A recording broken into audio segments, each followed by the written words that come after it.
Donc, je m'appelle Maureen Montagna, je suis chercheuse au laboratoire de glaciologie et de géophysique de l'environnement. J'étudie la glace et son comportement en déformation. Alors tout naturellement, je vous ai apporté un échantillon de glace.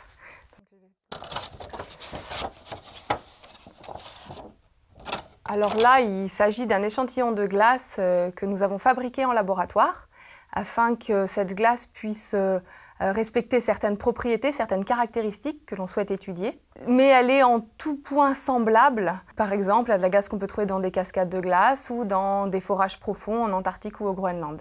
Donc on a différentes façons d'étudier cette glace, mais une des façons de le faire, c'est d'aller regarder quelle est sa structure. Pour ça, on va découper une fine lame de glace, on va la coller sur une plaque de verre et on va l'amincir jusqu'à obtenir des épaisseurs de l'ordre de 0,2-0,3 mm.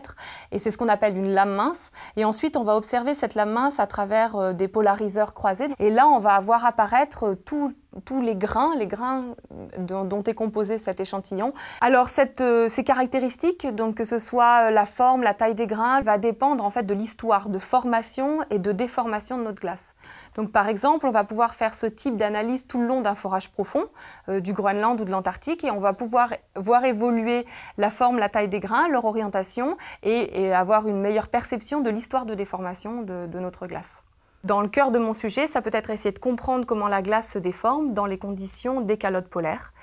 L'objectif dans ce cas-là, c'est vraiment d'être capable de comprendre comment une glace qui s'est formée à la surface d'une calotte polaire, en Antarctique ou au Groenland, va s'écouler au cours du temps sous le poids des couches de glace successives et comment elle va arriver à l'extrémité de la calotte.